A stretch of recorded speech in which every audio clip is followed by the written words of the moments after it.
Hey everyone, so I am Randy and I am very excited to do this episode. And I am so glad that I finally brought my friend Ed. Ed Doe, welcome to the show. And I want to say a couple of things about Ed. Ed currently works in Capitol Hill. He works for a US congressman in Texas and doing communication and doing communications leadership work. And Ed is a 1.5 mixed Korean American. You were raised in Seoul, Korea, and you moved to the States when you were 10 years old. And what's very interesting about Ed is that your mom's side of the family, your Korean side of the family, was involved in politics, especially during the time of going back to the Japanese colonization of Korea from the early 20th century to the uh, the South Korean dictatorship that was happening during the 70s and 80s, and how this has actually informed your own politics. And um, Ed has also worked for Senator Elizabeth Warren, and you then came to Chicago. You were working on building out NGOs, and doing it in a very much in the philosophy of decolonizing what a typical NGO should look like. And you also wrote in your bio, unfortunately, you had to return to DC, which I'm sure you'll have plenty to say. Working in for a congressman in Texas, and and also like you also put down you're an avowed pragmatic progressive. He has been described as the most blunt and acerbic human being on earth. You're kind of up there, from what I have experienced in the last few years. Um, and you're into Taekwondo, you compete internationally, and you're also gay as fuck, which, hello, that's awesome. And Ed is someone that I've known for the past 2 years. Actually, I think it was through Jonathan Gibbs. Shout out to him. I think it was like when I saw his posting about your encounter with US Senator Ted Cruz, which we will talk more about. But yeah, I've been very excited to have Ed on. And Ed, welcome to the show. How are you doing? How are you navigating 2025 with maybe a mere 3 months left? Yeah, absolutely. So first, thanks for having me, Randy. Special shout out to Jonathan Gibbs, right? I feel like he connects everyone sort of in this like Asian American and like sort of intersectional justice and advocacy space and political space together. And he's just, a 10 out of 10 human being. If you don't know, he's also founded Black Asian Alliance Network. He's done a lot of anti-racism work within the Asian and the Black communities, a lot of sort of intersectional work. Great person, also gay, right? And also multiracial. Um, and shout out to you too, Randy. I remember when I first met you and you had sort of sunsetted your podcast initially, saying that you were done with it. And then I remember, I think it was like the second or third thing I said to you saying, we'll see how long that lasts, right? And now we're back. To answer your question, I have been navigating day by day, I think, as a lot of your listeners probably have as well, right? There's no one way I've been navigating it. Some days are healthier than others, right? Some days I'm just sort of malaise in bed if I have that privilege, right? Mhm. To do nothing. And other days I'm hopped up on, 12 shots of espresso, bouncing off the walls, doing what I can. And then, still other days, if I'm in Taekwondo, I'm sparring some an opponent that I don't particularly like. Um, I'll take my aggression out on them and hopefully have good health insurance for the ambulance ride.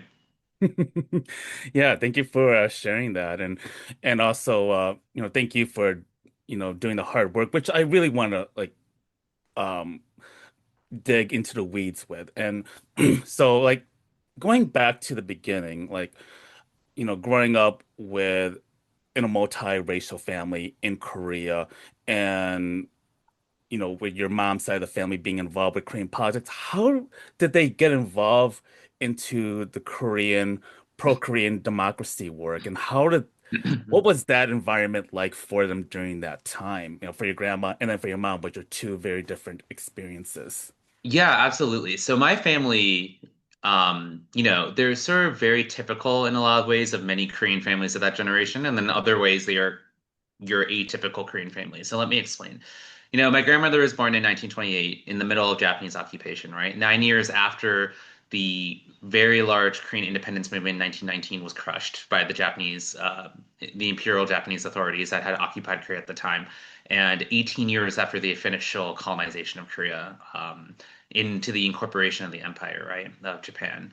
My grandmother was not actually born with a Korean name, right? It was illegal at that time to have your first name as a Korean name, right? So all of the things that she learned initially were actually Japanese, right? Her birth certificate was signed in Japanese, et cetera, et cetera. That being said, um, she was really fortunate insofar as that my great grandfather, my great grandmother, were still very radically pro-Korean. They had been involved in sort of the modernization efforts of Korea, right? They had, you know, been part of this class of uh, educated, intellectualized, sort of Korean academics, right? That sort of found that they need to modernize the society and the systems within Korea while also trying to maintain it because they found it to be the only way to maintain independence long run. So that goal was not initially successful for multiple reasons in Korea due to the competition of colonial powers around Korea. But they still instilled that idea of a free and independent Korea into my grandmother, right? So growing up at home, they would do things like instill her with Korean values, Korean culture, language. They would attend meetings where she would learn traditional Korean dance, right? There's a traditional sort of martial arts dance form in Korean called Taekyon. She learned about that quite extensively, right? That eventually contributed to Taekwondo that was founded in the 1950s and 60s in Korea. And so it was all these small little things that really matriculated and turned, my grandmother into someone with, a strong foundation in her cultural roots. I think what also helped was, my grandmother was at the prime age, right, during World War II, where the Japanese Imperial Army was starting to recruit Korean women to become sex slaves on the war fronts, right? These comfort women. My grandmother, was 15 in 1943, right? At the peak of sort of like comfort women sex slavery, right? 16, right? And she saw a lot of her friends just disappear. They were recruited from poorer backgrounds, from middle income, even, lower middle income backgrounds, occasionally, sometimes from the upper class, and they would just disappear and they would never be seen again, right? They would be killed as sex slaves on the war front. My grandmother's parents and her were very mindful and to make sure that they would never send their daughter into something like that, right? I remember my grandmother saying that her parents said we would rather have our family starve than you become a slave to the Imperial Army. And that's exactly what happened. My grandmother married relatively late. She had children in her mid 20s, which in 1940s and 1950s Korea was unheard of, right? She married in her early 20s, which was, 5, 6 years after the average age at the time. And it wasn't an arranged marriage, right? She got to sort of pick her husband based on love, right? Which was also very rare. And, during the war itself, my grandmother, her mom, and her father, right?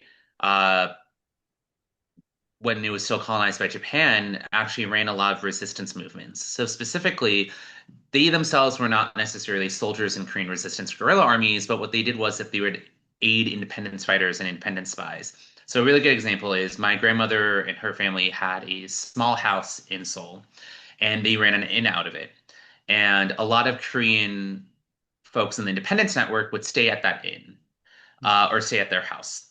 And there would occasionally be Japanese soldiers and imperial officers as well. But in order to signal if that there was danger or not, or if that they were in a dangerous situation or not, my grandmother and her mom and her dad would swap out the soups. And this sounds innocuous, right? But if you were a Korean independence fighter or a spy and you were fleeing from a Japanese sort of, officer or army official and you came to her inn, she would give you a clear bone soup, like sarangtang, right? Which was mild in flavor that said, you're in the clear, you're good, like you can chill. But if you were in danger, she would spice the soup up, like turn into like snoopjiga or something, right? Like something spicy and hot to signal that they need to lay low or get the hell out. And if you were a Japanese sort of army officer and you weren't used to like Korean food, or if you looked down on Korean food, right, you wouldn't know what the signs of a spicy soup versus a clear bone broth like mild soup, right? Those like through these like small acts of resistance within their own like sort of like class and like what they knew how to do, that they were able to preserve their patriotism for their country and culture and independence movement. And that, you know, slowly turned into my mom and her sisters and my uncle sort of like becoming involved. My grandmother had my eldest aunt, who's the oldest child of four, right? In the middle of the Korean War. It was actually the sixth battle of Seoul, right? She had my eldest aunt. Abortion was not widely available, obviously, so unfortunately ended up happening, right? My grandmother then had three other children. My mom is the youngest. Her husband died when my mom was 4 years old, right? And she went to work in the factories, back-breaking labor, and did whatever she had to do to raise her family. My grandmother, though, was really progressive, right? Like for her age. She never, made her daughters marry off into richer families early, right? And she sort of encouraged, and she made them finish school, right? Up until high school. And then she saved enough money to send one of the four kids to college. Um, and traditionally in Korea, right, it doesn't matter if you're a shitty ass man or not, right? You send your son to college or you give the money to your son. That's not what my grandmother did, right? My grandmother sort of looked at my uncle and said, you're a lazy piece of shit. You don't deserve this. And she gave that to my eldest aunt, who went to college and got a degree where in a time where less than 2% of Korean women were going to undergrad, right? And the daughters worked hard and they sort of, they support the family and made a name for themselves. My aunt, started working for the foreign ministry many years down the line. First, she was a teacher, then a principal, right? My mom opened up her own restaurant, and my other aunt ended up opening up her own clothing business, right? And then who knows about the uncle? We don't talk to him. But I think what's really important here, too, is in the 1970s and 80s, there was a slew of US supported dictators in South Korea who are quite brutal in their oppression of human rights, right? And my mom at the time had taken a job outside of Seoul in a southern province called Toila in Korea, which is still to this day a relatively progressive and liberal province in South Korea. This province had a very famous uprising called the Gwangju Uprising, in which the residents of the city decided to protest the Korean dictator at the time, Chung Do-an. Um, you know, Up to 4,000 people lost their lives in this protest. The city was put under martial law, and it's considered one of the bloodiest, independence demonstrations in East Asia up until Tiananmen Square. My mom lost friends in that. She was part of the protest because she happened to be in the province. She wasn't, by the way, she had attended protests before, but she had never planned on attending what became essentially an uprising against the dictatorship at this time. And my mom was put on a wanted list for years by the South Korean government. So she taught herself English, right? And she comes from a very poor family, right? A single mom. She taught herself English, and she took a job in Hong Kong, becoming a Western goods importer for South Korea. And then once South Korea transitioned to democracy, and she was charges against her were dropped, she returned in 1994, which is when I was also born in Korea. My mom, was 35 when she had me and unmarried, right? And she was 41 when she had my younger sister. And she was, ended up being single at that, shortly after my sister's birth as well. So there is sort of this unbroken line in my family where the women in my family sort of defy cultural expectations, defy the society that they're born in, and they're the ones who are responsible for our decolonization movements and our progressivism and like sort of like pushing people into politics and being the best versions of themselves. They're not perfect, right? They still carry a lot of generational trauma. But this is why I say that my family is really atypical in Korea for a lot of reasons, because it's matrilineal and matriarchal in many ways, right? Uh, and especially in a time, in a context where that wasn't the norm or the case. And it really was my grandmother and my mother who instilled this sense of you need to fight for yourself, for your family, and for other people's rights. Because if it's not us, it's not, no one's going to do it. I think what's also really interesting about this is like my grandmother didn't really talk about this, right? My mother didn't really talk about this. I found this all out after my grandmother passed away in 2006, right? I went to Korea without my mom knowing by myself for the first time since I'd left, and I had sat down with my family, and they sort of gave me her journals, her pictures, her documents. I met friends of hers who had fought with her in the Korean independence movement. I talk to long lost relatives, right? And they're the ones who sort of painted this picture. And after I came back to the States and I told my mom about it, she also told me her own like involvement with, anti-dictatorship protests, and why she got involved and how she fled Korea and came back, et cetera, et cetera. So my involvement in politics and policy and decolonization is directly rooted in the really strong women in my family, right? My family would not be here if it was not for the women in my family. And my political beliefs would not be as strong as they are if it weren't for people like my grandmother in the independence movement or my mother protesting Korean dictatorships. Hmm.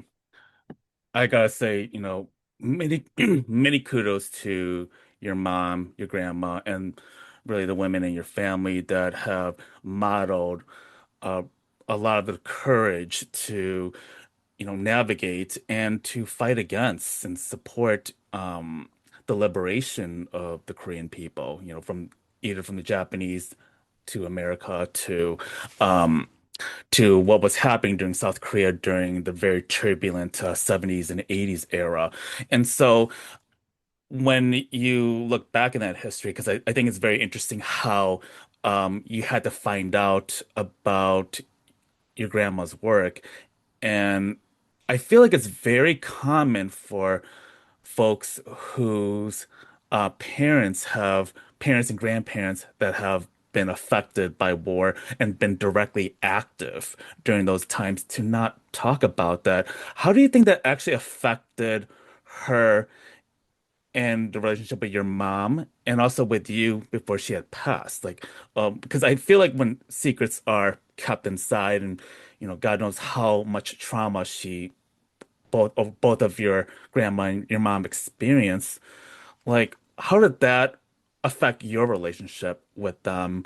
And how did it really affect you as a person growing Yeah, up? absolutely. I think like, colonization is really interesting, right? Because you can defeat it in, certain forms, right? But it still carries over in other forms like Mhm. trauma and, especially when you immigrate to a new country.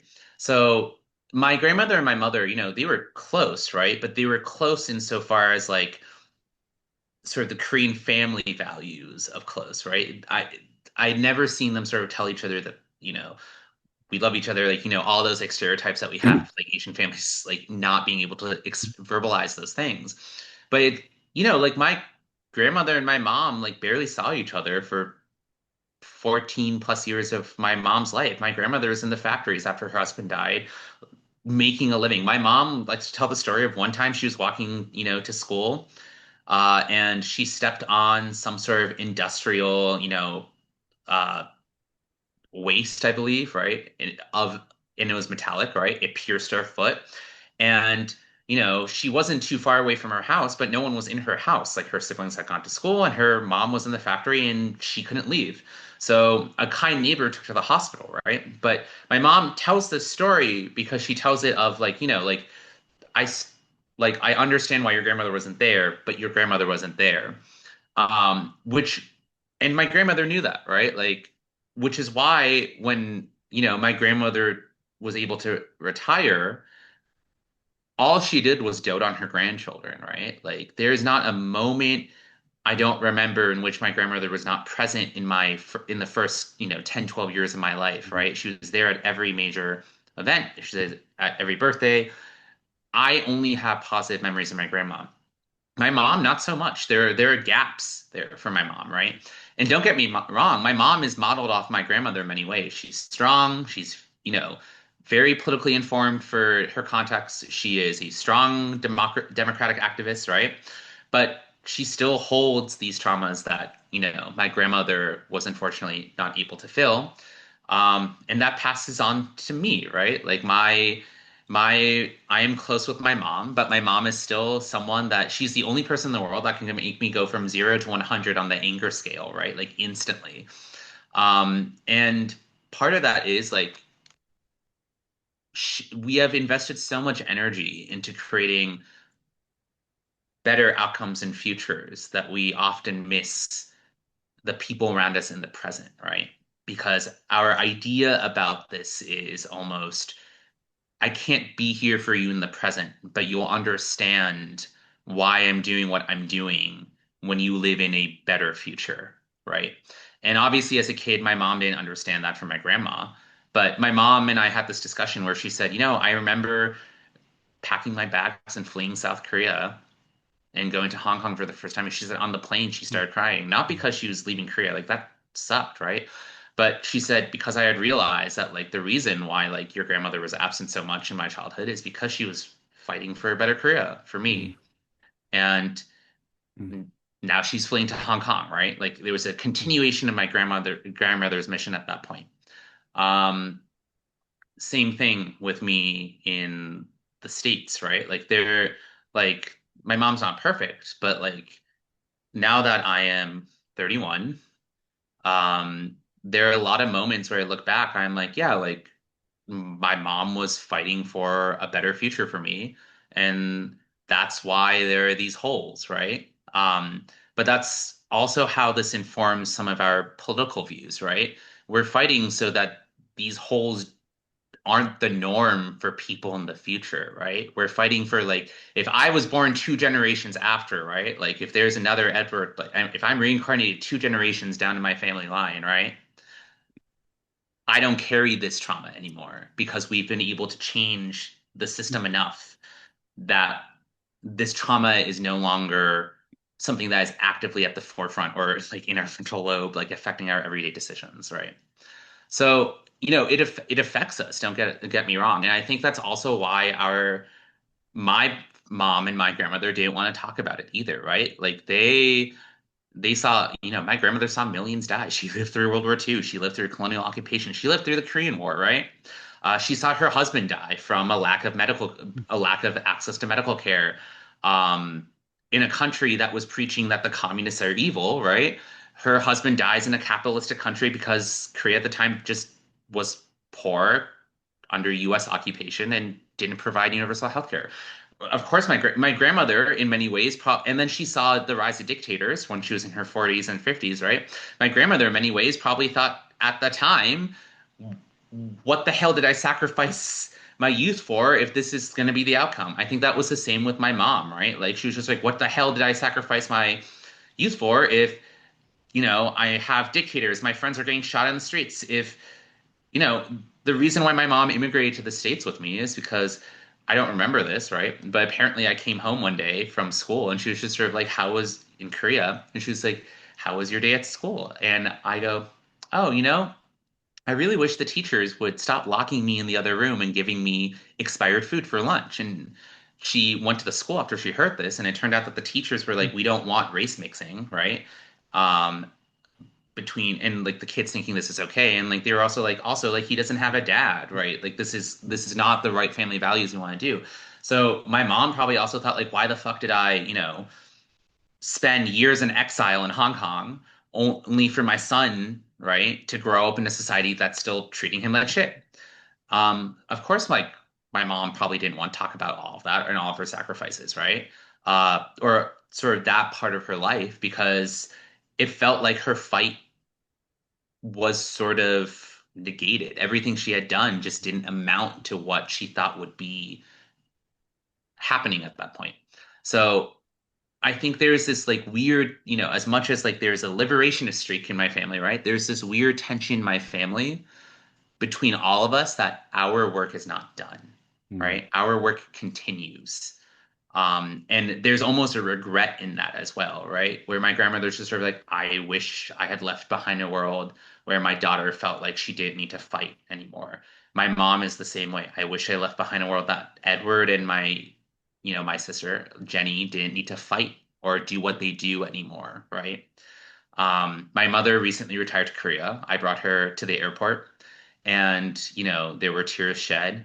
And my mom sort of looked at me and she said, like, I'm sorry, like I am leaving y'all behind in a worse world than I would have liked to. Mhm.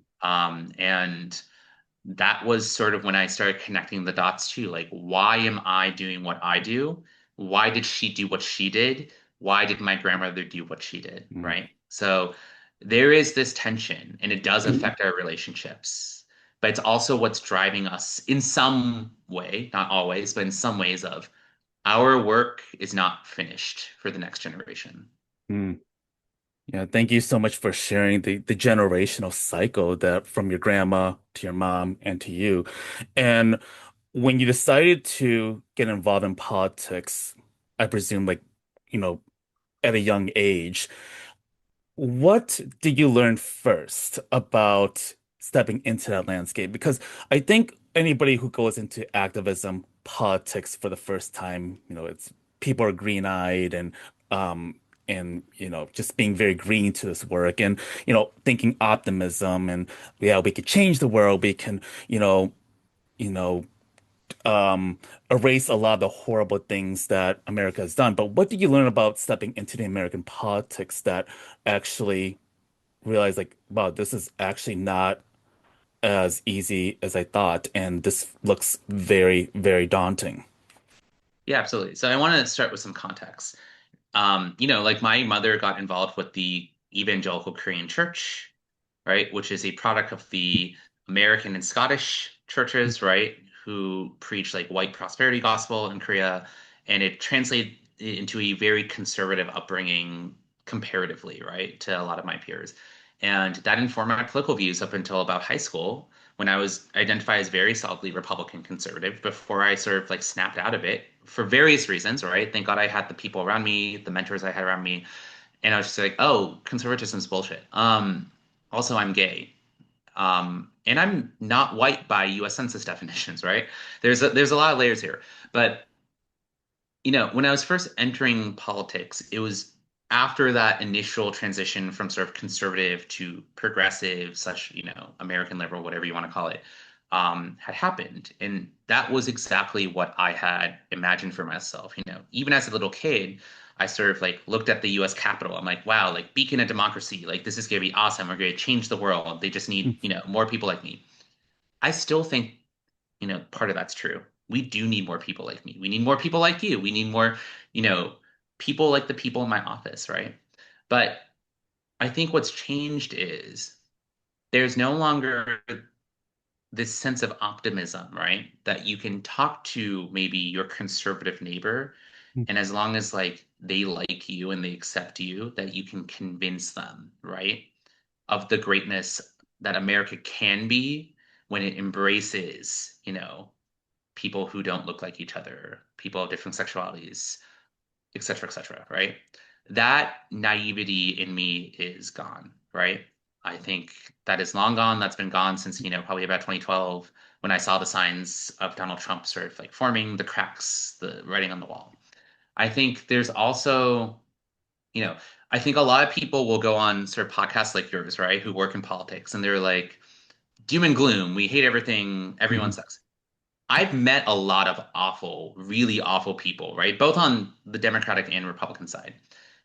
I have also met, frankly, especially now that I'm a senior staffer on the Democratic side, some of the most wonderful people in the world. Like people who truly are doing this job because they give a shit, because they want you to have a better life. They want everyone to have a better life. They want America to be a more accepting place, a more embracing place, the more I sort of like patchwork of folks, right?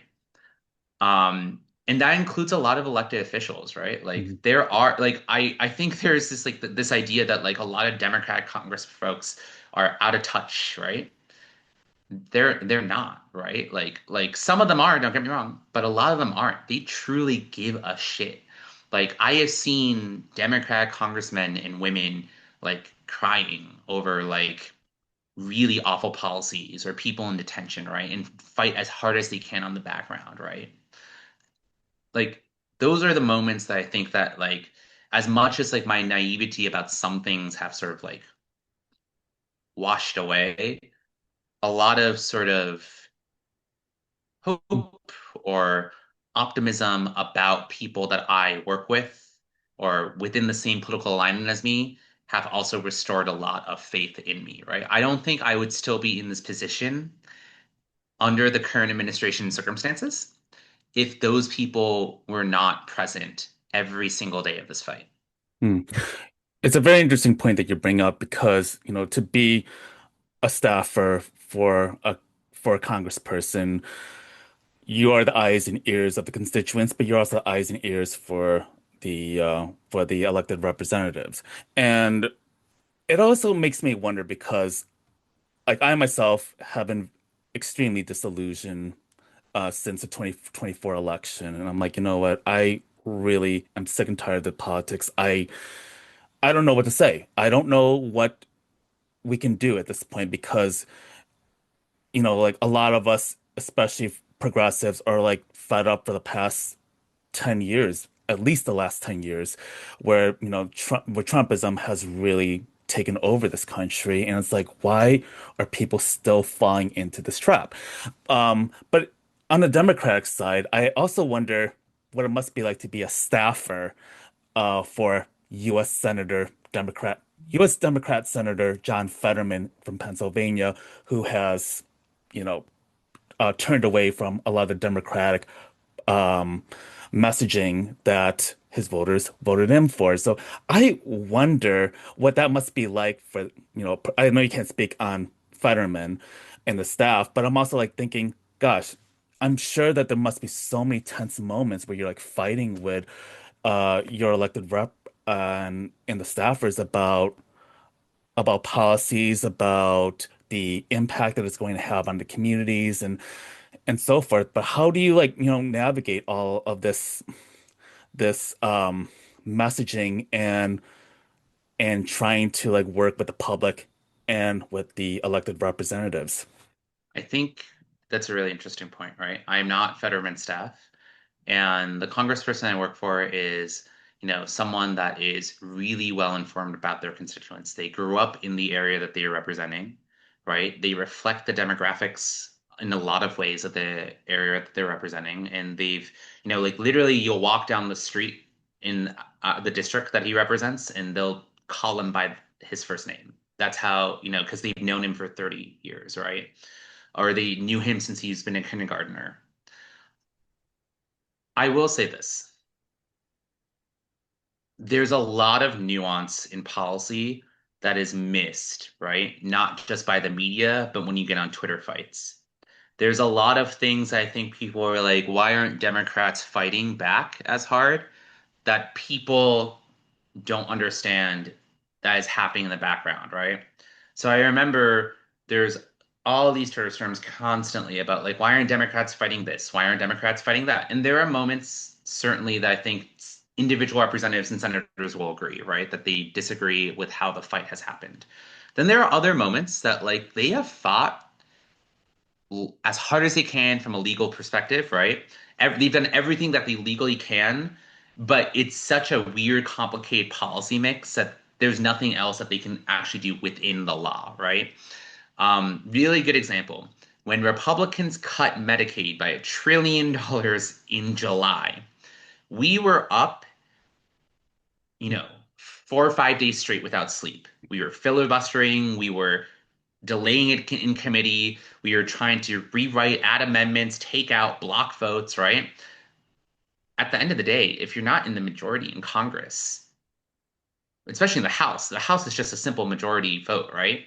Mhm. Ultimately, you're on borrowed time. So we delayed it the longest any bill has ever been delayed in the House, right? Hakeem Jeffries, regardless of what you believe he will fight or not fight with, had, the longest magic minute that is like final speech. It was like from 4 a.m. until I think it was like 12 p.m., right? Longest speech in the House history to just delay the vote because Republicans were trying to vote on this at 3 a.m. And then you would wake up as the American public and this would have been buried in the dead of night. He was just sort of like, I'm going to speak on this 8 hours so that people are awake and they're paying attention when this Mhm. happens, right? You look at Gavin Newsom. He's redistricting California in response to Texas. Like, God bless him, right? People are fighting as hard as they can. Staffers are fighting as hard as they can. Most Democratic reps and senators I know are fighting as hard as they can within the law. There's only so much that they can do. And that's unfortunately the reality situation, right? Now, we are finding new and creative ways to fight. That redistricting gamble that Gavin Newsom and now Kathy Hochul and potentially Pritzker and Wes Moore are all discussing openly, and Phil Murphy, I believe, are discussing openly. Those are new and creative, powerful ways to fight. And that is what we are trying to do every day. On the end of the Congress member and the staff, there are always going to be disagreements, right? If you are a congressperson, your staff is anywhere in DC, right? Not just including the district Mhm. offices, of anywhere between in the House side, like 12 to 20 people in DC. And then on the Senate side, it's much larger because they represent the entire state, right? You're going to have 12 to 20 different opinions on a policy issue or how to speak or what to say. Ultimately, what they're trying to do is represent their constituents as best as they can in most situations, right? With most Congress folks.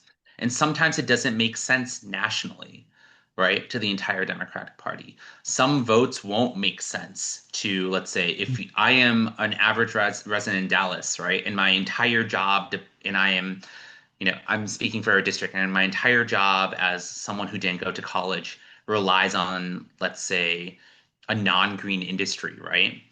The vote that that representative takes on oil, right, matters in a different way than what a representative will for Massachusetts will do on offshore wind or offshore solars or solar energy, right?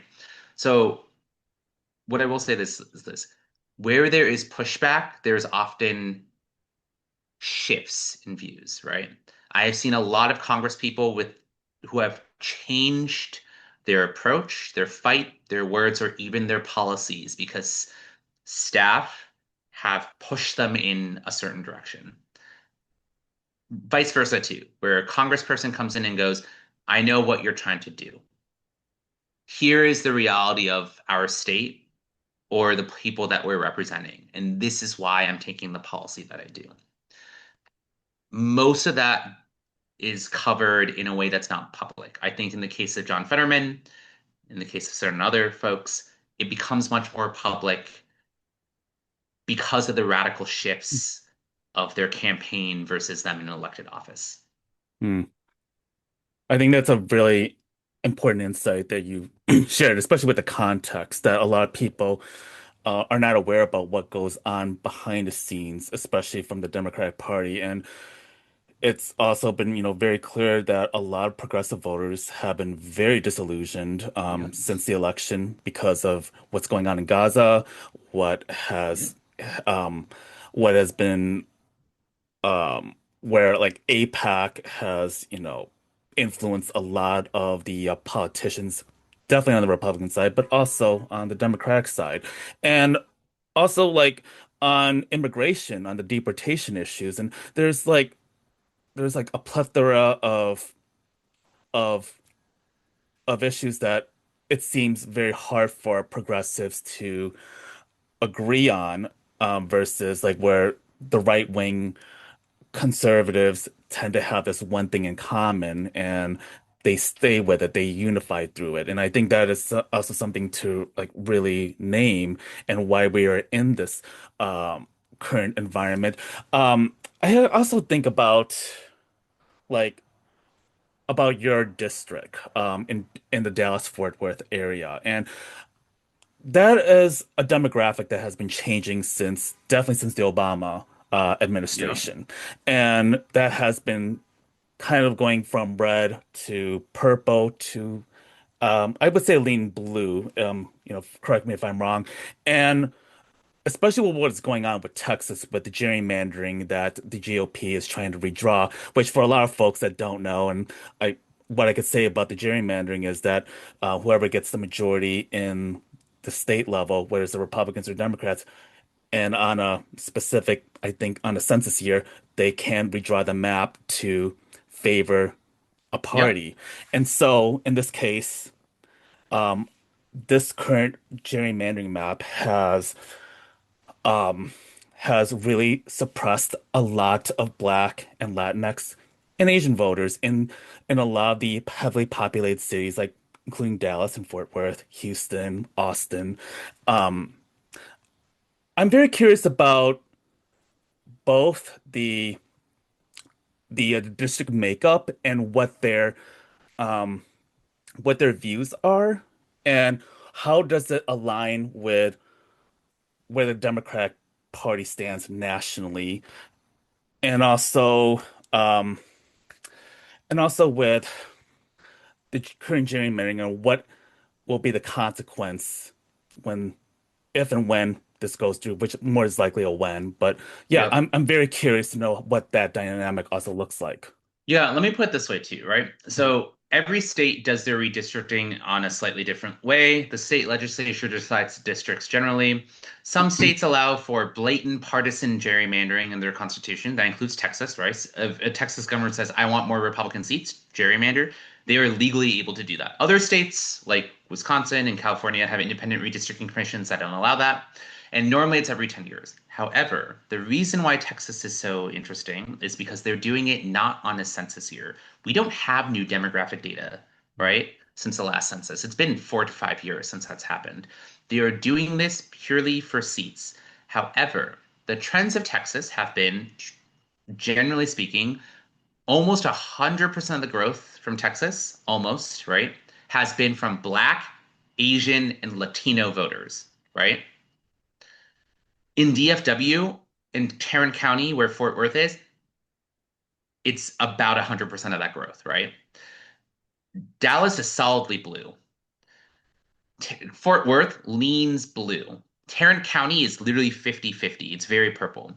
Texas as a whole is also now majority minority, meaning that Black, Asian, and Latinx voters and demographics make up the majority of the state.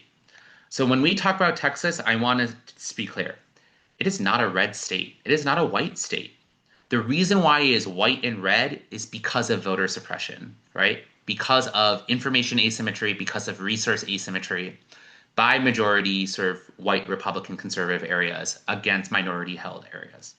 Number one. Number two, the district that my congressman specifically represents is what we call a VRA district.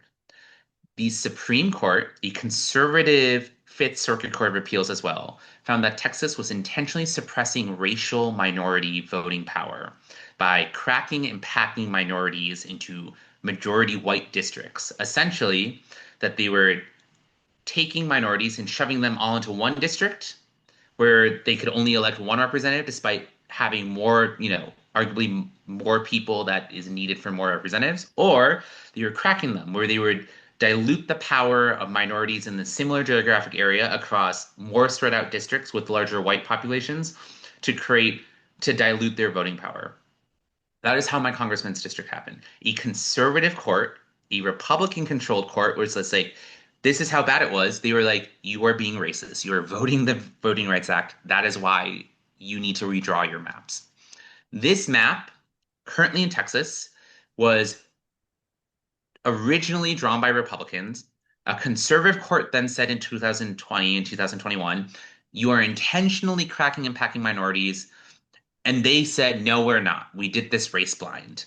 The court didn't buy the argument. They had to go back and redraw the map. This is still a Republican map in Texas. But now they're saying that this map is racist against white people and it was drawn to specifically dilute other minority power. So Republicans are lying somewhere, right? Because this is a Republican map that just a few years ago they said that was race blind. Now that they're saying it's a racist map. One, right? So which one is it? Number one. Number two, when we talk about mid-decade redistricting, this is how you disinfect the most amount of voters possible. We can talk about Gaza, Israel, Kamala Harris all we want, and how it turns off moderates and centrists in the party or progressives on the left wing, right? I think that's a really great debate to have. None of that matters if Democrats are redistricted to the point where you can't elect any Democrats, if that makes sense, right? We have we are in the minority by 3 seats. The average House swing is closer to 20 seats. There are only 12, I believe, 12 to 15 districts that were split districts between Republican and Democrats during this last election. I know this is complicated, but I promise I'm getting to the point. Medicaid was gutted by 3 votes in the House of Representatives. We cannot subpoena the Epstein files by 3 votes in the House of Representatives. We cannot stop unjust immigration laws by 3 votes in the House of Representatives. You see where I'm going. So when the Democrats were having all these debates on, I'm not going to vote for Kamala Harris because of Gaza. I am not going to vote for Mamdani because in New York City as mayor because I believe he is too left wing, right? This ultimately all doesn't matter if you don't have Democrats in the first place that can enact any of those policies that you're talking about. This is why redistricting is so evil, right? Not only does it dilute minority voting power, but it is a prerequisite to any policy debate you want to have. You want to stop immigrants from being jailed, killed, or deported by this administration, you need a majority in the House and the Senate. The moment Texas goes through with redistricting and California doesn't respond, that debate doesn't matter anymore. Mhm. I think that's a very hard truth. And I'm really glad that you were able to give us a short deep dive into this because I know that this is Yeah, it's um crazy complicated, I'm not gonna yeah, lie. exactly. I mean, explaining American politics to my non-American friends is like, okay, you're gonna have to sit with me. I'll try to explain the Electoral College, how that works. But like I also think it's very important um to also like think about how states like California, Illinois, New York, and other blue states are thinking about their redistricting and how they respond to it. But also, unfortunately, you also have the US Supreme Court, which is Yes. dominant. And that is also under a blockade. And this is why we're seeing what we're seeing is like a snowball effect that's turning into an avalanche. Um, and what we're seeing now, I mean, like Judges sit forever. yeah, judges can sit forever, and this is also a concern for a lot of folks who've been, paying attention to this, and I think it's really important to like really break this down. So I really appreciate this and this. So like in this case, what can voters do, and how and what discussions should they have, and how do you think, um, or I should say, what do you think the messaging of the Democratic Party can look like for 2026? Because I feel like what voters should do and how this affects Democratic messaging, which is all over the place, in my opinion. Um, how is this going to translate into um, taking back the Senate, taking back the House? What does that landscape look like Yeah, going let to? me be very clear about something, right? Mhm. Democrats, and specifically minority Democrats, we do not have the privilege of agreeing on one platform for the entire nation. And here is what I mean. We have a platform, right?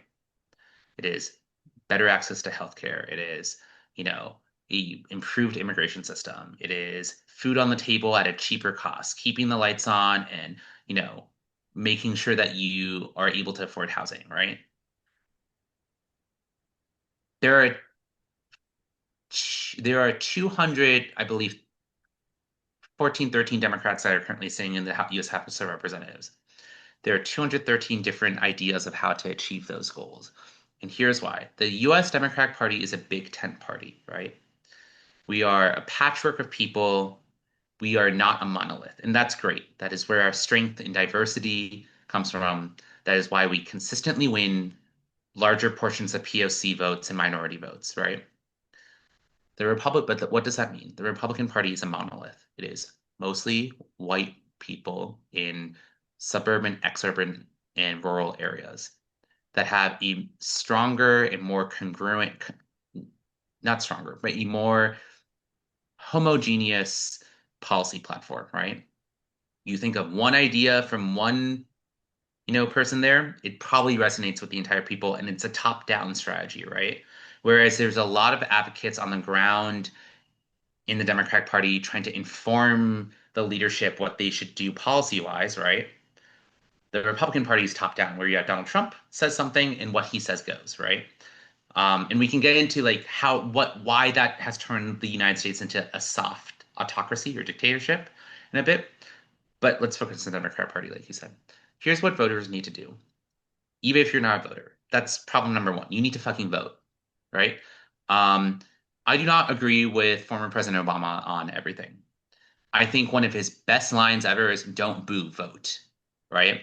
If you do not vote, I do not want to fucking hear it from you. I don't want to hear how I'm not fighting hard enough, how, you know, someone in the US House of Representatives on the Democratic side isn't fighting hard enough, how you don't like Gavin Newsom, blah, blah.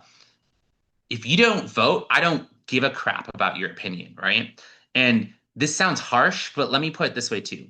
If you don't vote, do you think a Congress representative is going to then try to win your vote, right? If you don't vote, right, they're gonna be like, well, I'm not accountable to them. They didn't vote. They don't care enough on policy issues for me to win them over. If you're a moderate voter who swung for Donald Trump, they're gonna be like, we can win them back, right? That's why you need to vote, is so you can hold accountability, right? Because the more people vote, the more left wingers also vote, right? The more they can threaten an incumbent policy wise and like not winning re-election. If you don't vote and they somehow win without your vote or lose without your vote, the elected representative is going to take away the wrong message, right? They're just going to be like, well, I don't have to fight for their vote. So you need to vote. Number two, I think there's also this sense of everyone needs to go out and protest, et cetera, et cetera. There are many things that people can do. I think people are boxing themselves in too much. Protesting's great if you can do it. It is not for everyone for various reasons. Donate. And that doesn't just mean donate money. If you can donate money, you should, right, to candidates. But you can also donate your time, volunteer on a campaign, organizations, right, that like do this sort of policy work that you're passionate about. That's also how you plug in, right? Then finally, three, like run for office. Like this sounds stupid, but there are dozens of organizations that are dedicated to getting new candidates into office. Queer candidates, LGBTQIA plus Institute run by Evan Lowe, right? Funds hundreds of first-time queer candidates across the United States. They helped Sarah McBride get elected to the U.S. House of Representatives. They helped Julie Johnson in Texas get elected to the U.S. House of Representatives, right? So if you don't like something policy-wise and you think your policy ideas are good, you should consider running for office or working for someone who is going to consider running for office. That's how you Mhm. effectuate change. I I think, yeah, sorry. Yeah, I was just gonna, probably step in here, but like from a devil's advocate side, Hmm. like if the US elected reps are not chasing non-voters or people who decide to sit out this election, then does that actually, I mean, how does that actually Yeah. I mean, it feels counterintuitive from an elected representative standpoint that if they're not chasing these voters that they can't grab. And I think what's also, I think is really important to point out, especially I think the Obama election was a great example in 2008, where like um, voters felt, especially among marginalized communities, BIPOC communities, and they felt very disillusioned. I mean, what happened with Gaza, like when you have Yeah. like Michigan was a great example of it. Like in Detroit, um, a lot of the with a lot of the growing Arab American population, there's more of them that actually had to sit out the election. And when you have to explain why I have to vote for someone who's also responsible for killing my relatives. And knowing that the Republicans are obviously worse, wherever you want to take that from. But like, it's there's a lot of distrust, and um, how do you actually restore that trust from a lot of the communities that have been heavily marginalized because they are the first to lose. They're the most vulnerable, but they are also um, the most disillusioned with this country. Yeah, absolutely correct. I think Mhm, it's a self-fulfilling prophecy. Like I said, right? There are mhm, good, there are amazing Democratic elected mhm, officials, and there are those that are out of touch. I won't name names, obviously, right? But no party is perfect. mhm, But here's the issue, right? Is we don't have that privilege to vote for a perfect candidate or party. Like it sounds awful, right? But like a lot of political systems that are dual party, right? And I do mean dual party. Like, let's not kid ourselves with like Jill Stein, who's a Russian asset, right? And was named as a Russian asset and is hasn't pro, done anything for the hasn't past. done. AOC put it best. Mhm, If she was serious about winning, she wouldn't pop up like a jack in the box every 4 years to mhm, run and just steal votes, right? She would be building infrastructure to actually effectuate change. She's not. mhm, She has also said that Ukraine should give up territory, which, if you're going to also advocate for indigenous rights, right, in the US, you can't then just tell a different country give up territory for peace. That's not how this works. But what I'm trying to say is a lot of the voting that we do, unfortunately, is about harm reduction, right? This sounds awful, and I myself don't like it, but it is about moving the needle. If you can move it quickly, awesome. But most times you can't, right? That's just not how America works, mhm, unfortunately. It is about moving the needle as much as possible to make it just a little bit better continuously and effectuate that change. I have a good example about this.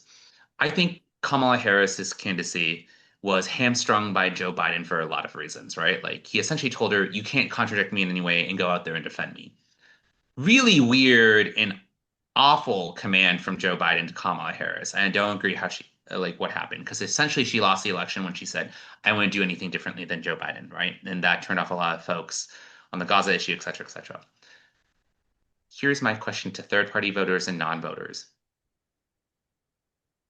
What has happened to Gaza since? And can you say that it that what is happening to Gaza now would have happened under Harris? Like truly, to this scale and magnitude. Would it, like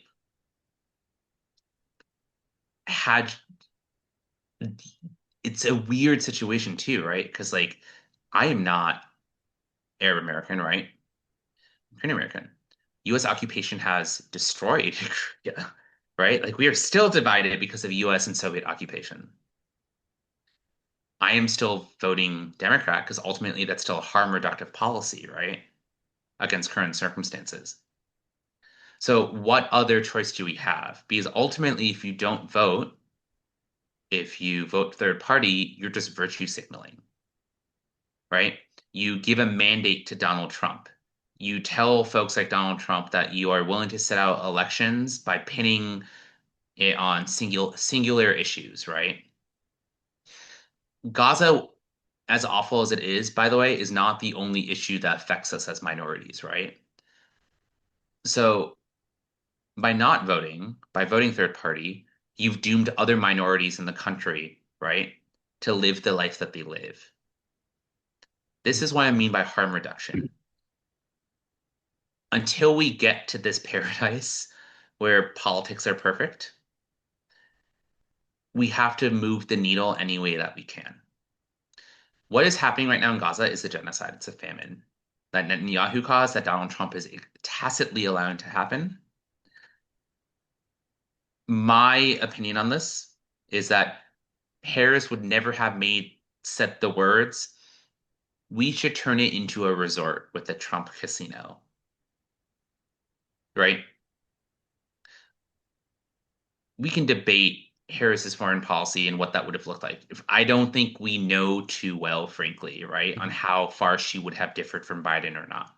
mhm, What I can say with absolute confidence is it would have been better for the entire country from a monetary perspective and an economic perspective. mhm, And knowing the signals that we were getting behind the scenes from the Harris campaign, it would have also been better from a Gaza perspective. mhm, So here's a good example. I was in a meeting with UNRWA, and they were like, "We would like you to unfreeze the funding for humanitarian aid to the US refugee um, sort of organization on Gaza. And we were like, if Harris wins the election, we have gotten signals that she's going to do this. Guess what has not been unfrozen because Donald Trump won the election? Food aid to Gaza. Now it's in a famine and it's in a food genocide, right? So there are no easy answers to this question other than it is always about harm reductive policies. Mhm. And the moment that we decide to split votes like that in a system where third party votes are or not voting is frankly just not viable, Mhm. we lose more than we can possibly imagine. I think, by the Mhm. way, to use the example from my mom too, my mom was the first Democratic Korean election ever. Do you know who won that election as president? Was a former secondhand man to the dictator that they just threw out. Why? Because two center left can one progressive candidate and one center left candidate ran, and they split the Democratic ticket, and then the conservative military establishment vote was able to win that. That is unfortunately what essentially happened in many cases. Mhm. I'm not here to say Harris was perfect. I'm not here to say either that like her comparative silence on Gaza Mhm. was correct. I am going to stand by it when I say there's no way you can argue that Harris was somehow worse for Gaza than Donald Trump. Mhm.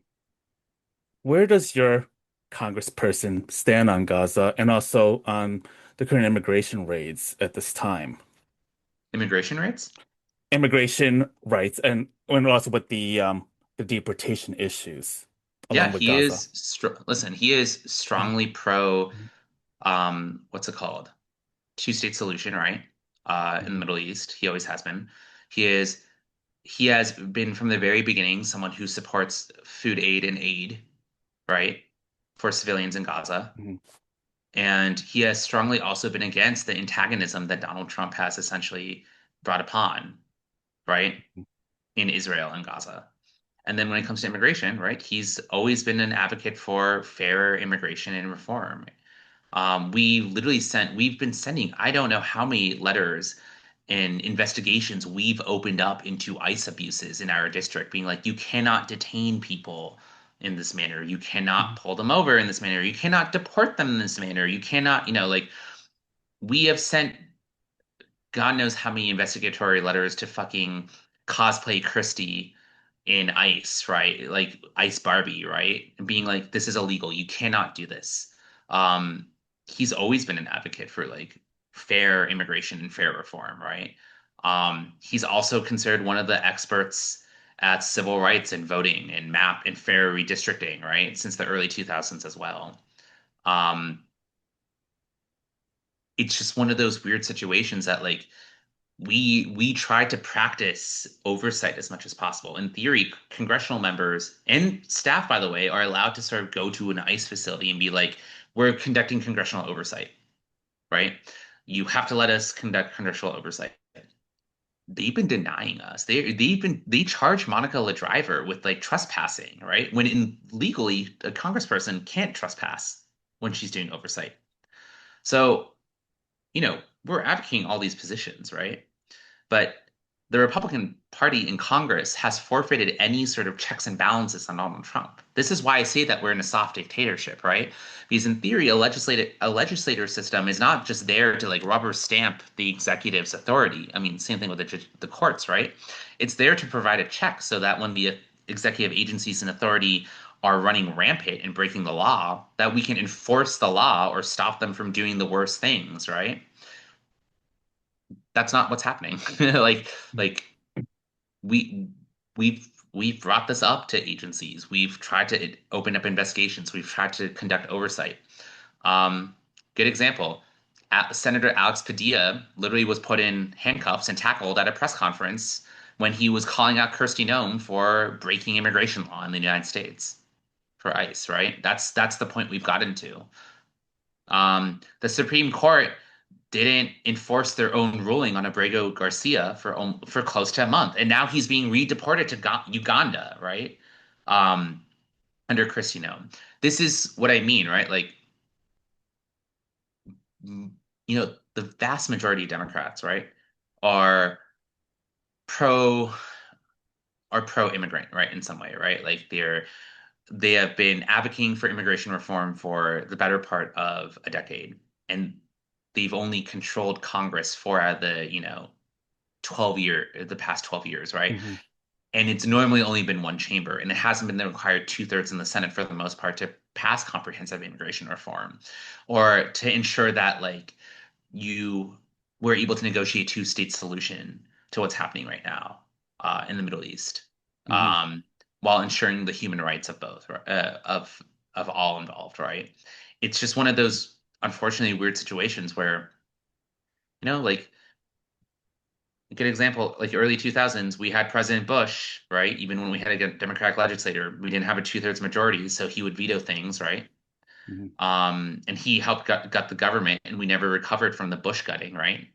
We then had President Obama, who, you know, had a lot of mixed bag policies, right? Moderate the Democratic stance on a lot of things, if we're gonna be totally honest. And then when we did have the two-thirds majority, it was for a short period of time Hmm. because of how the legislative sessions work. And, he passed the ACA, right? With this idea that we would continuously reform the ACA to make it better as years went along, but we never recaptured that two-thirds Senate majority since Obama's first term. And we've slowly lost, you know, the House and the Senate since because of voter suppression, right? Like in Georgia, where they removed over 100,000 black voters from voter rolls to prevent Stacey Abrams from becoming governor all those years Hmm. ago. Hmm. So this is why I say like we're in a weird soft dictatorship situation, right? And Hmm. we're fighting back as hard as we can, but there's only so much that Congress can do legally, right? Hmm. There's only so much a Democratic representative is allowed to do under the US law legally. Um, and if the courts are unwilling to enforce the laws, then we get to the situation that we're in right now. Hmm.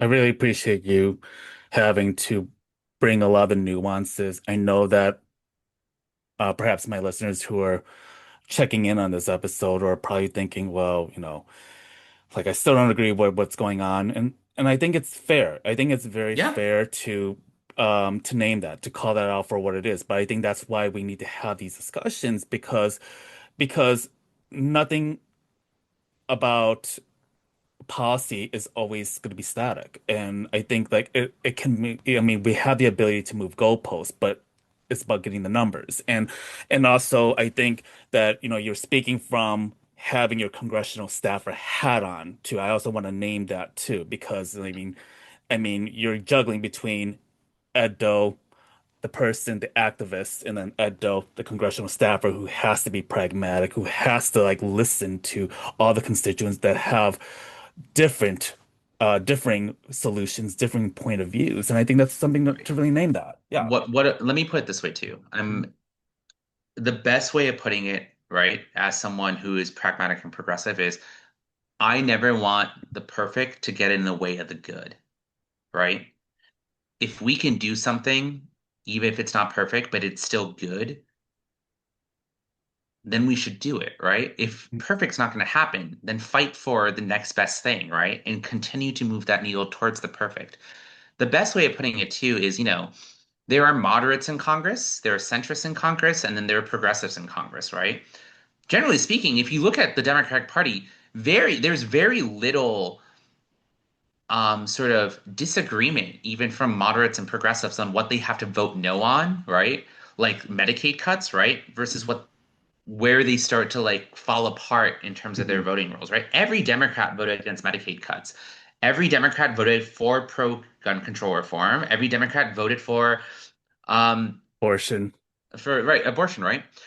This is moderates and progressives, right? There's actually not that much difference other than style. I think the best thing I've heard while I've been in Congress is take this with a grain of salt. most moderates describe themselves, that's not my political position, right? Moderates are not saying that this is my political position. They're saying that that's their political style, right? How they negotiate on policy and how they do sort of like an A to B to C to D, right, is how moderates want to approach things. You can say yes or no, you can disagree on certain aspects of that thing, right? But that's how many of the moderate congressional people who I self-identify as moderates describe their style politically, right? They're not saying that they're, if I'm going to be totally honest, progressives, right, are sort of an A to F person, right? They'll skip the steps in between because they think they could get to F faster, right? And more effectively by skipping the steps in between. So it's just there's a lot that people sort of try to oversimplify and being like, this person's a moderate, like blah blah. You look at most moderate Democrats, I would say they're pretty liberal populists, if I'm gonna be totally honest, right? They're pretty, right? Like a lot of weird centrist Democrats, right? Well, are like very pro-union labor, right? They're very like in all forms and aspects. They're pro-abortion. They're like very socially liberal. They like do XYZ. The reason why they don't identify as progressive is often because they're like, oh, because like the style in which I approach policy is I would describe as moderate. My point about this is there's a lot of nuance behind the scenes, right? When it comes to passing policy, as well as getting to a place where we do something good. So my philosophy about this being pragmatic is don't let the perfect get in with the good. I Mhm. think that's how people need to start approaching a lot of ballot boxes too. In 2020, in 2016, there is not a single Democratic candidate that aligned 100% with my views. I'm just going to put it up there, right? There were major flaws for me in each and every one of them. I still voted. I still was knocking on doors, calling, donating, right? To different candidates and then eventually the nominee because they ultimately still did good things. Mhm. To make a gentle shift, and Mhm. one of the topics that I really want to talk about is, well, 2 years ago when I connected with you, the reason why I knew about you is because of Jonathan, but it's also what Jonathan posted was Oh my God. your wonderful encounter with U.S. Senator Ted Cruz from Texas. Now, for my listeners who may not know who Senator Ted Cruz is, he is the Zodiac killer. Let's just call it for Correct. what it is. But he's also a person who has been a GOP right-winger from Texas who was elected during the Tea Party 2010 election. And some of the many, many offenses that he has caused Texas and practically the country and the world. One of them when there was a electrical shutdown during the winter freeze a few years ago, and in Texas, and Senator Ted Cruz just nonchalantly went to Cancun when this was Yeah. happening. Cancun Um, Cruise. that is just one of many.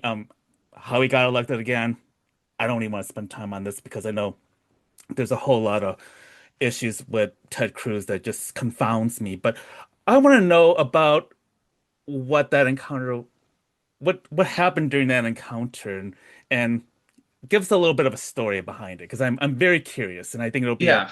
fun, So entertaining. I have known about Ted Cruz for many years, even prior to his elected rise to fame, because when I was in undergrad, I was part of a debate league nationally, right? I was a nationally competitive debater.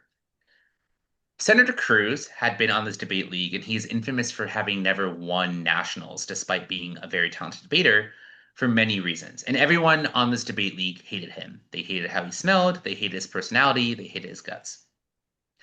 Um, so I knew way too much about him, and I knew so many stories about him as well. Like a really good example is one time he ran for president of the debate league and he lost unopposed. He lost when he was unopposed because there was a write-in candidacy for the chair he was sitting in, and the chair won.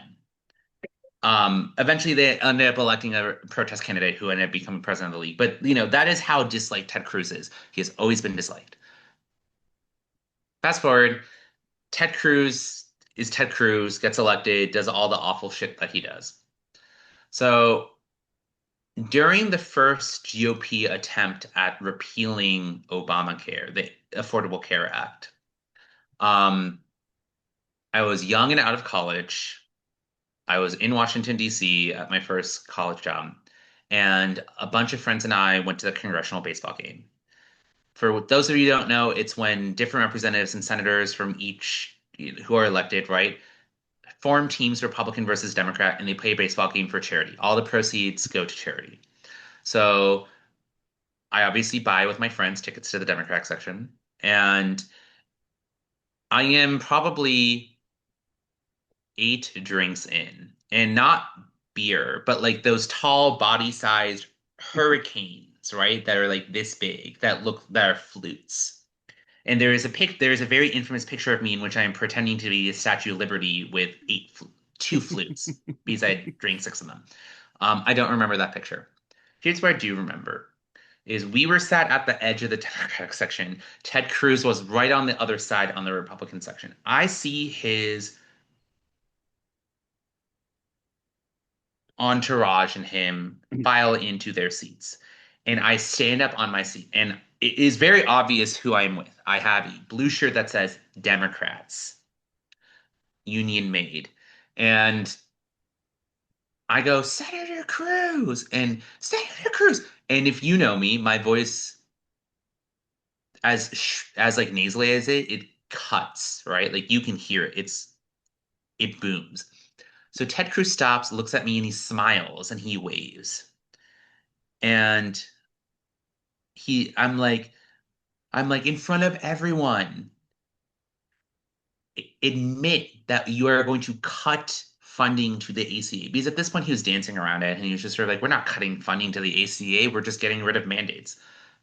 He then goes like, so he admits it, right? And then that's when I start heckling him. I call him the Zodiac Killer. I ask him about why he didn't wear deodorant because his roommate from Princeton had publicly stated that he had smelled. We also had anecdotes from the stories about Debate League where he smelled like toe jam and fungus Mm. for whatever reason. He just, not great hygiene. And I then start hurling insults at Ted Cruz, right? I was 22 at the time. Um, and I don't stop. This goes on for 2, 3 innings of the baseball game. Eventually, Ted Cruz decides to leave the baseball game early because that year it was very obvious at this point in the game that the Democrats were going to win. So he exits. I was still pretty inebriated. I sprint. And I am about 6 feet away from Ted Cruz. And I just start yelling, Zodiac Killer, Zodiac Killer. Um, And I see what seems to be two security guards, right? And not like baseball stadium security guards. I'm talking like US federal security guards assigned to like senator details start walking towards me. I then dash it back into the Democratic section. I like hide among the crowd, a blue. And that is how Ted Cruz found out who I was. My boss the next day was just sort of like, I heard from different staff members that you had heckled Ted Cruz and called him the Zodiac Killer. And I was about to apologize. And she goes, Good job. So proud of you. And she goes, Why don't you take the rest of the day off? My gosh. Thank you for doing the Lord's work. I think that's pretty amazing. I know I really And peaked back in 2017. yeah, I mean, you still have an opportunity now. I mean, you work in the halls of Congress and Oh my God, I think I would get fired if I did that in the same way. Or true. I would get denaturalized and deported from this with this administration. Well, yeah. Yeah, yeah. And I think it really goes into like, I mean, I also want to keep this also light at the same time Hmm. because I think it's also important to recognize that we need a level of optimism and joy to be creative in how we work against the systems that be. And one of the things that has been a concern of mine, and I have actually part of the reason why I'm back in the podcasting is because um in the last presidential election, there have been a lot of harmful narratives, disinformation that has come from podcasters, specifically the Joe Rogans of the world, that are Yeah. targeting young Gen Z male voters. And we saw what that did. And we have also seen the the precipitous decline of traditional media and and and um the public's um shifting landscape from traditional media outlets to independent media creators from like YouTube, TikTok, podcast. I'm very curious to know, like, from a Democrat, from that responsibility, how do you intercept the harmful narratives that are going on and the disinformation that's happening, and how do you counter that to talk to young voters or people that the Republicans have been trying to entertain? I'm gonna be totally honest. Um, Democrats fell behind. They did not get on that train, and they didn't take Donald Trump as a serious threat because he was so ridiculous and outside of what they were used to in terms of the norm of political engagement, right? That they thought that no American would ever vote for him. But that's not what happened, right? He tapped into the fears that a lot of, I think, uninformed, frankly racist, frankly sexist folks in America had, and he capitalized on that. And part of the way he did that, like you said, is he captured new media. He saw the trends with younger folks, right? And what's really insane to me is, part of the reason why the Obama coalition performed the way it did and won, right, was because it had started to use things like phone apps, like social media. Mhm. But then as soon as that ended, Democrats sort of defaulted back to traditional media where they had been losing ground, but just not understanding why. So there has been a really the part of the reason why I came back to Capitol Hill, right? Part of the reason why they hired me is because I'm very aggressive with my communication style, right? I'm also someone who pushes people to go on podcasts, to go on Instagram Reels, or to use Twitter or to use Blue Sky, right? Not necessarily for meme purposes, right? But to communicate and to come off as more authentic as well. No one is, like people like you and me in your audience, they might enjoy when I talk about like the nuances of redistricting, right? Most people will fall asleep. So Mhm. part of my way of doing this is part of the reason why I do this is to sort of make people not only seem more genuine, because I think there's also this idea that Democrats are elitist for various reasons. So they need to come off as more genuine and authentic, but they also need to engage with content creators, right? And I think you're starting to see that, right? You have people like, Kamala Harris went on Call Me Daddy, right? That's insane. If you were to tell me a Democratic like elected official were to go on what is normally a sex podcast like 5 years ago, I would have been like, you're fucking crazy. That's not the case anymore. You have people starting to go on sports podcasts, like I've encouraged my congressperson to go on a barbecue podcast to talk about how much he likes to barbecue. Because inevitably things like food security are going to come up anyway, right? But it also shows that he's a real person, right? Beyond just like him as a member of Congress. Mhm. We've also started a podcast, right? Like there is a new Democrat coalition podcast called The Fly-In, right? And it's about delivering everything you need to know about policy and news in a format that's 20 minutes or less, but also playing games to do it as well. They're more active on Instagram. Frankly, my opinion about this is too is that they need to start going on like your podcast, right? Like I think we talk about the Rogans of the world, right? That's great. And we should be going on the Rogans of the world. James Tallarico from Texas recently went on Rogan, and Rogan was like, "Wow, you're fantastic," right? We should have been doing that 5, 6 years ago. People wrote off Rogan. We should still do that. But they also need to go on, I think, more niche podcasts like yours, speaking to, you know, Southeast Asians, queer people of color, right? Because those are where you're going to win on the margins, right? And those are also podcasts that are going to speak to the nuances of policy, right? So the strategy that I have brought is we are going to go on podcasts that talk about barbecue, that talk about football, and we're going to go, frankly, on center right podcasts as well, right? We're going to create Instagram reels. We're going to do all of that. We're also going to go on smaller content creators or more niche content creators to win on the margins as well. Mhm. And that has been a long time coming. And I'm not gonna lie, there's a massive gap still. The top, I believe, eight largest podcasts and new content creators currently in the US media market are right wing. The largest one that comes close is ACYN, and that's still, I think, 8 times smaller than Joe Rogan on average daily viewership. We have cracks though there. Midas Bros, for example, right? Back in February, their viewership exceeded the top five right-wing content creators in Mhm. podcasts for Mhm. the first time in new media recorded history, right?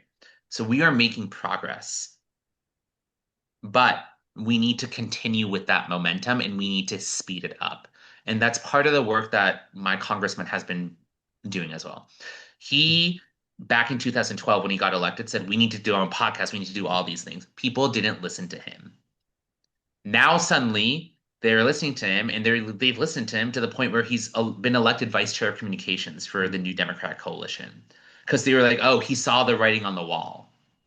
Don't forget Substack. That's another Yeah, one too. and Taking Substack on. with Randy Kim. Buy Me Yeah. Chronicles, everyone. And Substack, I don't want to, do this promotion because I should get paid for Substack if I'm going to do this.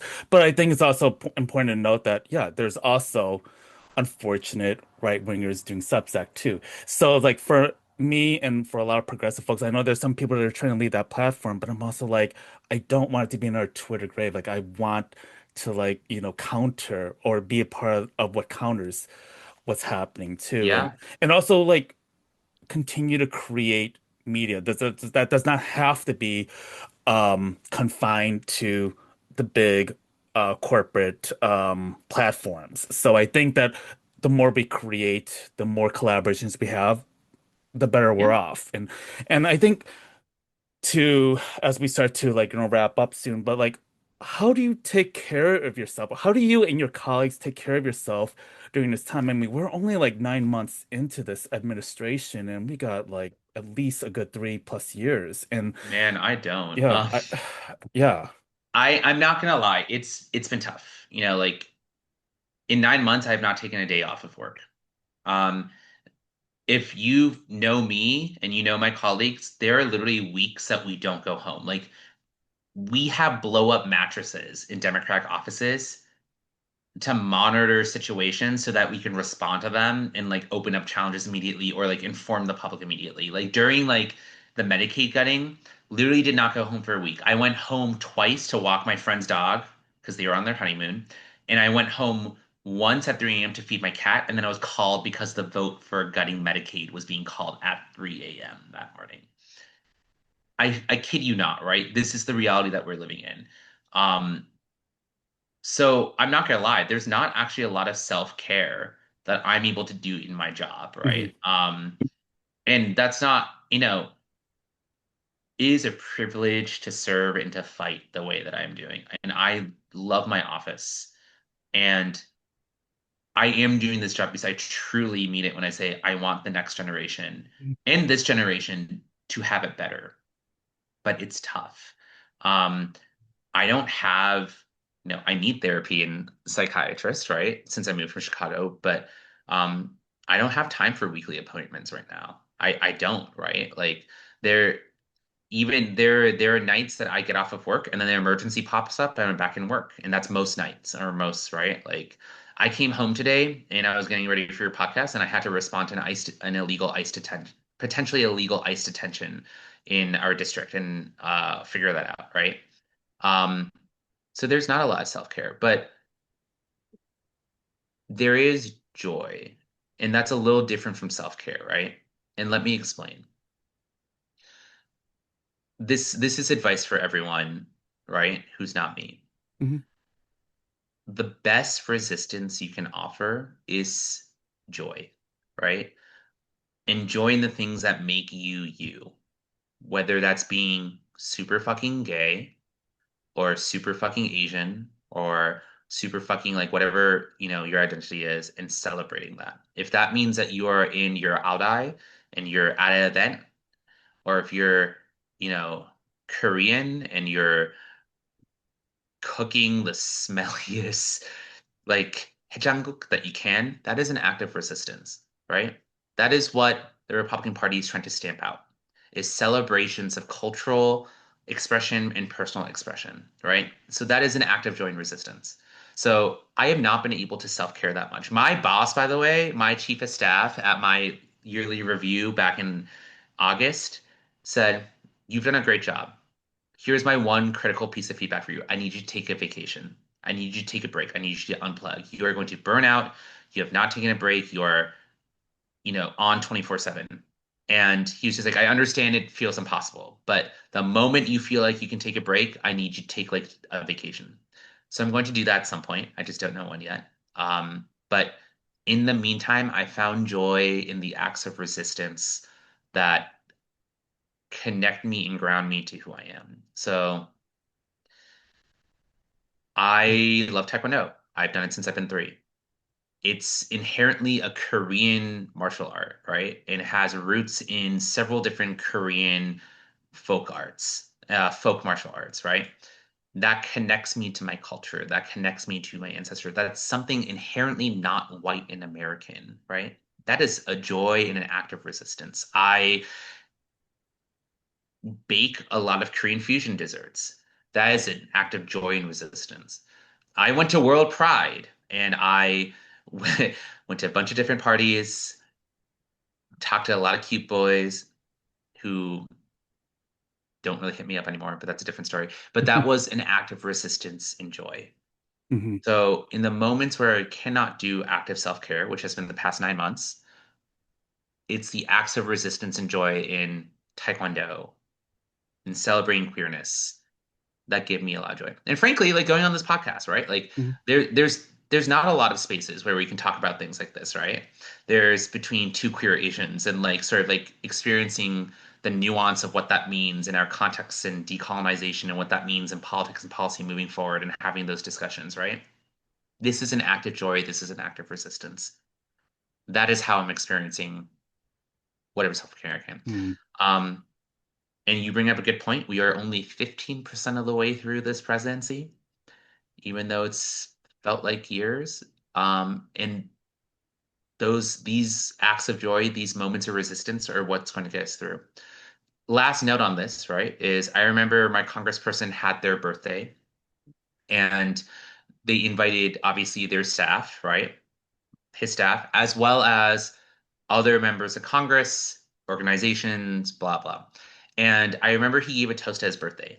And I, we start to cry because it hit us like a shit ton of bricks. We were only 3 months into the presidency at this point. And he goes, "For this one night, I want everyone in this room who dedicates their life to public service, to defeating this great evil that we're facing right now, to building a better democracy and republic for everyone, for people that we love and care about, for future generations." He goes, "We have a long, long, long road ahead of us. There are going to be challenges. Some of us might not even be here at the end of this. That's how dire the situation goes. But for tonight, I want to thank you for taking time to celebrate me. But this birthday is a day that I just want us to break bread and enjoy each other's presence because we are going to have time to fight for the next 4 years. But for the next like 4 or 5 hours, let's break bread, eat good food, and remind each other of how much we love each other and being each other's companies because there's not going to be a lot of moments like this. Mhm. So my Great. advice to just people, and we started crying because we Mhm. realized how true that was. So my advice to anyone who's listening to the podcast, I don't care if you take away anything. I don't care if you're like, this person is a fucking shill for Democrats, even though I don't think I am, right? The one thing I want you to take away is those moments of joy, those moments of peace and rest that you're able to find amidst this chaos, as privileged as it sounds, are your best acts of self-care and resistance that you can offer in this moment. We Mhm. will have time to fight every day. Any excuse you have to celebrate your joys, take them. Mm. And I want to say thank you, Ed, for for being so insightful, for taking the time out of a very wild schedule that you've been running on since the beginning of this administration. And also, where can people follow you and where can people, check you out? Yeah, I mean, you can follow me on my Instagram, right? I'll have to approve you, right? But it's A Edo, EYEY, EDO on Instagram. You can follow me on LinkedIn, just Edward Doe. And shoot me a message, shoot me a request. I'm always here to answer questions. You can watch me document my life on Capitol Hill, right, behind the scenes, my thoughts, on occasion, right, where I believe I can and not break ethics rules. My life complaining about how much pain Taekwondo causes me, even though I do it daily. Um, and my opinions on food, which are quite harsh, as Randy knows. And finally, like you can also follow me for thirst traps, right? Because I'll occasionally post them for, because I have brand sponsorships that do require me to post thirst traps, right? It's for to maintain those brand sponsorships. But I recently, really funny anecdote, I posted a thirst trap and um, I put information about Texas's like mid-decade redistricting on that thirst trap just so I could be like, now that I have your attention. And someone messaged me and goes, "Hey, I just want buy from that thirst trap." Goes, "Hey, I just want to let you know I donated from the first time to this person's political campaign and sent in XYZ information to volunteer on this other person's political campaign." Because of your information that you've been posting about Capitol Hill and what you're doing to fight back, and it's been really inspiring. And he goes, "I originally followed you because for your thirst traps, um, but I'm going to keep following you for informative political content." So that is the array that you'll get on my Instagram. Mhm. Thank you so much, Ed. And I hope that, people follow your journey. And, I know that I typically these days I've said like, gosh, I don't really want to do anything over an hour for a podcast ever again. Well, two episodes in, I'm already like, that rule has already been broken. But you know what? I think this is a very urgent time that we're living in. And I think that we have a responsibility to really not only know what the current landscape is, but also how did we get here? And also what are the barriers that are happening that are preventing us from having a strong resistance? And I think this is a really important starting point. So I hope that, people can take away and have ideas and maybe start collaborations that will start to you know, take down this evil empire that we're living in. So I want to say thank you so much for your time, Ed, and much, much love to you and all the care and protection on Capitol Hill to you and your colleagues. Yeah, absolutely. Thanks for having me, Randy. Like, first of all, I've always liked your podcast, right? But like podcasts like yours are extremely important, right? For so many reasons. So you're also doing God's work, right? Like I said, resistance looks different, labor looks different, right? How you can contribute looks different. I think this is a really important step here. And I really encourage people, right? Don't let the perfect get in the way of the good as we form these resistance movements. Thank you so much.